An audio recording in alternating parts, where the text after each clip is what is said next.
Hi, Troyson. Thanks for joining me today on Tractor Founder Fuel Series. No, thank you for having me, No Jodie. It's worries. I'm been excited for this chat. I'm so happy to be working with you guys. Yeah, so to kick it off, love to hear about yourself and Indigenous Energy Australia and what it's all about. all right. We, I'm not that exciting, but the business is very exciting in terms of what the business does. Well, let's see. I Uh, don't know about that. so my role, I'm one of the owners at Indigenous Energy Australia, and my role is head of commercial strategy. So been really hands-on with the business throughout sort of where we are now, our growth cycle, and I'm really good friends with our founding partner as well. Michael, we went to uni together, so we go way back. Indigenous Energy Australia, we're doing some really exciting work all across Australia and really pioneering the renewable and infrastructure landscape in Australia. But we're just like a renewable energy and infrastructure advocate consultant, we call ourselves. Hmm. And basically, we're helping industry and government to rethink and redesign, reimagine the way infrastructure is designed and delivered here in Australia. The end goal would be that infrastructure can generate measurable and social economic value in the communities that they're built in, as Yeah. opposed to just sitting there as a tangible asset. And we try to do this without compromising on delivery, cost, or approvals, which a lot of industry developers face when they go out and build physical infrastructure in our communities across Australia. Yeah, amazing. Can you give us an example just to for our audience to picture how this actually works? Yeah, so well, in Australia, infrastructure is typically designed in isolation from the communities they sit in. Hmm. So it's very short-sighted. It's infrastructure projects get cooked up in boardrooms in Sydney or Melbourne or on in the hallways of Canberra, and all of a sudden this piece of physical infrastructure finds itself in a remote or isolated part of Australia that really doesn't take into account that geographical area and the people that live in that area. So we believe that that approach is very short-sighted and it's very socially and economically disconnected from the communities that they essentially get built in. And that results in a lot of missed opportunities to unlock really good long-term social and economic values. A really good example would be where I'm from. I'm from North Queensland. I grew up in an Aboriginal community called Yarrabah. About 18 months ago, there was a $7 million government project which was redeveloping the Yarrabah foreshore, Hmm. and that resulted in the construction of a jetty. Okay. And that jetty, it's been 18 months on since the construction and the build, and that jetty is just sitting there as a really good fishing spot for the community. Right.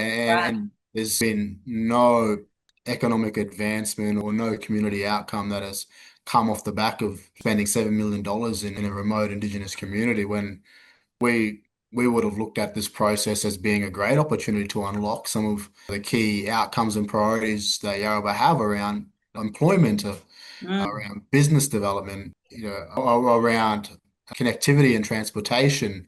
This project is a perfect example where it was cooked up in the hallways of Brisbane. It was a state leading into a state government election, and then as part of an election promise, they fast-tracked this $7 million development for this community, and unfortunately, nothing has come since. Yeah. And that's a story we could tell that story 100 times over all Yeah. across Australia, unfortunately, where there's been so many missed opportunities to unlock Yeah. social and economic value in communities just by the silo nature in terms of how infrastructure is designed and delivered. And we're hoping to change that with the work that we're Yeah. That's awesome. Thank you. That definitely paints the picture. And it's heartbreaking to think that that money gets wasted. And so you've been doing this for a little while now, a couple of years. And tell us a good example of where you've been able to actually collaborate and make something that's useful for the community. Yeah, so we're working with even the same community at the moment. We've got Yep. projects all across the country. Yep. We're looking at Yarra right now doing a microgrid project. We've been part of the early design and an early feasibility stage of this project, working in conjunction with the team up in North Queensland there as well. And the idea is that every household in community would get rooftop solar, Okay. and the rooftop solar would generate electricity and that would go to a centralized battery system, and then the battery system would obviously store and house power, Yep. and then that power will be distributed to community based on need.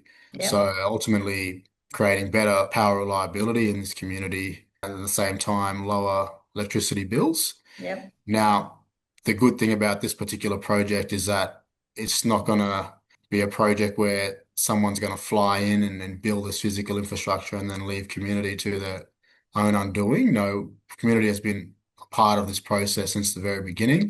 Yep. So they've been thoroughly engaged and contributed to the design, the Great. location, potential delivery of the project, even the ownership Yeah. at a later date in regards to asset ownership. We've embedded the community perspectives, their leadership throughout the whole process in this particular example, and we're doing that for multiple other projects as well across the country.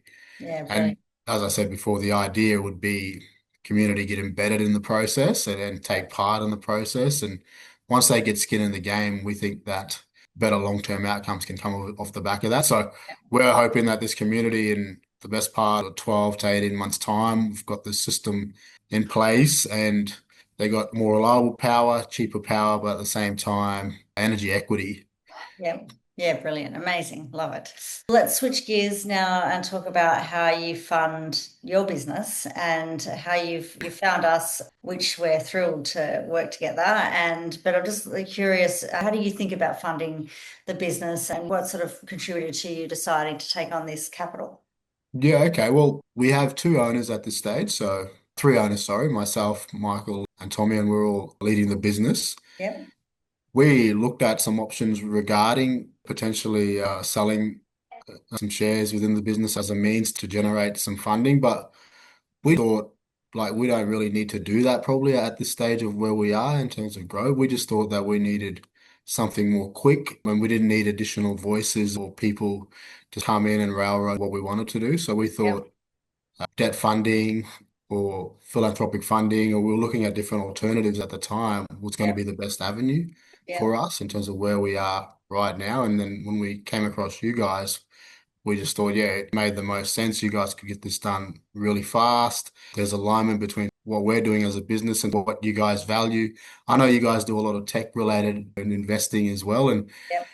we're not exactly in the tech space, but our growth path has been very similar to one of a tech business in the last couple of years in our trajectory. So we just thought, hey, if these guys want to back us and they understand where we are now and where we want to get to and can provide us a vehicle to help us get there, then yeah, let's work together. Yeah, yeah, amazing. Yeah, and that's such a good point actually, because a lot of founders, I think we come from the tech ecosystem and we do back a lot of tech companies, but it's not all we do. And so that's a really good point. We do like to back other service-based companies when they're growing fast as well. That also fits well with our model. Yeah, that's really great. And yeah, I'm sure we'll do lots of good things together. So Yeah. exciting. But it was definitely, yeah, our preference was debt over equity as a means to Yeah. generate additional funds for the business. Capital. And do you think that's how you see it in the long run as well? Or do you think there will be times throughout the journey where equity does make sense? Well, as a business, one of our values is that we want energy equity across the country. Yeah. And what that means is at a later date, we'll have projects so big that we're hoping that they'd be in the tens of millions, if not hundreds of millions. So we want to give Indigenous groups an opportunity to have some of this energy equity. So we might in the future look at offering equity to large Indigenous groups that want to have energy equity in projects as well as in our business. Yeah. So yeah, we're definitely open to that as a business. And as I said before, we're really big on this energy equity piece, and Mm. we might look at that as an option definitely down the track is offering Yeah. equity up to big Indigenous groups and giving them a really good vehicle as well, not only to get energy equity, but to get really good social and economic outcomes. And hopefully, in the process, really contribute to closing the gap and reconciling some of Mm. the indifferences between non-Indigenous and Indigenous Australians at this Yeah. point in time. Yeah, so good. Brilliant. Great. Well, I want to switch now to talk about management and leadership, which is the third pillar of this series that we're running, because it's just really fascinating to hear what your go-to is, or what's your tip to other founders or leaders about how you driving such high growth and how you're sort of running the team? Yeah, it's interesting because we're learning on the run as we Yeah. go. Like we don't necessarily have a blueprint to what we're doing. Yes, we have key pillars that we know that if we invest in the key pillars, these key pillars of the business, we're going to get the disproportionate returns on our time. And that's the big thing for us when you're in a growth phase is that there's so many things, opportunities coming at you, and it's hard not to say no to. And we've just Yeah. had to become comfortable with saying no to certain opportunities and then prioritizing the key pillars within our business that we think are going to move us to where we want to be. And it's been, yeah, really challenging, but we don't necessarily have a blueprint. We're learning on the run. But the good thing is we've managed to identify early, particularly at a founder level. Michael and I were very limited in terms of our own capability and what our strengths and weaknesses are. So we've set out to get people into the business to help us grow where our shortfalls are and where we lack capability. Because we think that businesses don't rise to their goals, they fall to their capabilities. So we were looking at it from the perspective that if we get the right people in, then that's going to expedite the process rather than us trying to bootstrap it ourselves and go through the pain and the headaches of what a lot of other businesses go through, whereas we thought we could short circuit that by getting Yeah. in the right people. And it's definitely helped us. We saw the best part of 100 to 200% return on some of the investment we've made in key personnel in our business by putting them on and recognizing those deficiencies within our business. And once we got them on, we saw an immediate return on that investment. Oh my God, there's so much about that I love. There's self-awareness, which is a bit of a theme, for successful founders. They're quite self-aware, they know their gaps. That's a very non-ego approach. And I just love that, that quote. Companies don't, what is it? Companies don't rise to their, what did you say? They don't rise to their goals, they fall to their capabilities. Fall to their capabilities. I think that's so true. And it's such a great way to think about it, especially early on as you're building out the team. That's gold. Thank you. Really appreciate it. No, that's all good. Cool. Well, yeah, thanks so much, Troyson. It's been awesome chatting to you and lots of gems there. And the work you're doing is so impactful and really glad to be on the journey with you because I think the country needs this kind of collaboration and it's really exciting. So congrats. No, thank you for getting behind us. You guys have had a good look under the hood and obviously Yep. understand where we are and where we want to go. And as I said, we're really grateful that you guys have come on board and helped us at such a pivotal time. And we know that the way we're investing this funding that you guys have offered, we're going to get that, we're hoping 10x over, in Yeah, the for medium to sure. short term. Well, I mean, like a lot of the founders we work with, you're onto something. And if you can put extra investment into it, you're going to get there. I've got no doubts at all. Awesome.